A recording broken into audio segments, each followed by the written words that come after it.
சிறந்த சிறந்த மொழிகளிலே சிறந்தே விளங்கும் என் அன்னை தமிழுக்கு என் வணக்கம். அனைவருக்கும் கிறிஸ்துமஸ் தின நல்வாழ்த்துக்களோடு அவையோருக்கு என் துவக்கம்.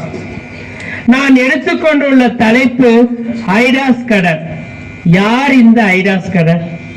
ஐடாஸ் கடர்னா யாரு? அதை பத்தி நான் சொல்ல போறேன். ஐடாஸ் கடரை பற்றி நான் கதை வடிவில் சொல்லவில்லை, நான் கவிதை வடிவில் தான் சொல்ல இருக்கிறேன். பூணூல் தரித்த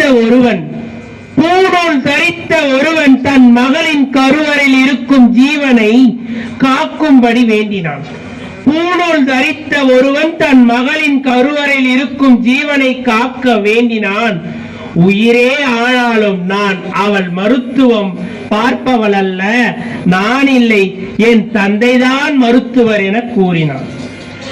பூணூல் தரித்த ஒருவன் தன் மகளின் ஜீவனை கருவில் இருக்கும் உயிரை காக்க வேண்டினான். உயிரே ஆனாலும் நான் அவள் மருத்துவம் பார்ப்பவர் அல்ல, நான் இல்லை, என் தந்தைதான் மருத்துவர் என கூறினாலாம். பூணூல் தரித்தவனும் சரி, குரானை போதிப்பவனும் சரி, பெண்ணானவள் ஆண் கை படக்கூடாது, பெண்ணானவள் ஆண் கை படக்கூடாது, ஆகையால் இது எனக்கு தேவையில்லை என்று திரும்பி அழைத்து சென்றானாம். போகும் வழியிலே 3 உயிர் பிரிந்தது. ஐடாவின் கண்கள் கலங்கி நின்றது. அப்பொழுதுதான் ஒரு நிபந்தனை வருகிறது. இதயம் கூட இல்லாத மனித நிறத்தில் ஏன் முகம் வாடியது? இதயமும் நொறுங்கியது, என் முகமும் வாடியது. வாழ்க்கையில் இதயம் கூட இல்லாத மனிதர்களின் நிறத்தில் மனம், சாந்தி, அமைதி இல்லாமல் நிலவுகிறது என்ற எண்ணத்தால் நான் இருந்தேன். ஐடாவுக்கு ஒரு அறிவு தோன்றியது. அதுதான் ஒரு ஐடியா. ஆம், சிலுவை சுமந்த இறைவன் பைபிளை போதித்ததை அறிந்தேன். ஆனால் இந்த சில மனித நாகரிகத்தை ஒழிக்கவே நான் ஒரு சபதம் எடுப்பேன். சிலுவை சுமந்த இறைவன் அவன் போதித்த பைபிளை அறிந்தேன். ஆனால் இந்த சில மனித நாகரிகத்தை ஒழிக்கவே நான் ஒரு சபதம் எடுப்பேன்.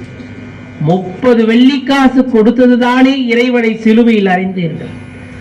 வெறும் 30 வெள்ளிக்காசு கொடுத்ததால் தானே இயேசு கிறிஸ்துவான இறைவனை சிலுவையில் அறிந்தீர்கள்.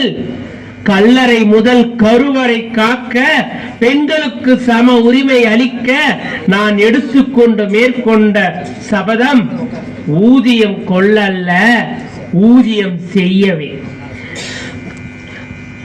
கல்லறை முதல் என் கருவறை காக்க, இனி பெண்களுக்கு சம உரிமை அளிக்க நான் மேற்கொண்டது ஊழியம் கொள்ளல்ல, ஊழியம் செய்ய. மருத்துவம் உலகம் அதுதான் பல நூற்றாண்டுகளை கடந்து வாழ்கிறது. எது? நாம் சிஎம்சி என்று சொல்லக்கூடிய இந்த கிறிஸ்துவ மருத்துவம். அதையும் நான் போதித்தேன். தான் பிறக்கும் குழந்தை உயிரை தருபவன் இறைவன் என்றால், தான் பிறக்கும் குழந்தை உயிரை காக்கும் இறைவன் என்றால் நூற்றாண்டுகளில் எழுதப்பட்டது. மனிதா, மரத்தை வள, உன் அறிவு மரத்தை வளர்க்காதே. மனிதா, நீ மரத்தை வள, உன் அறிவு மரத்தை வளர்க்காது.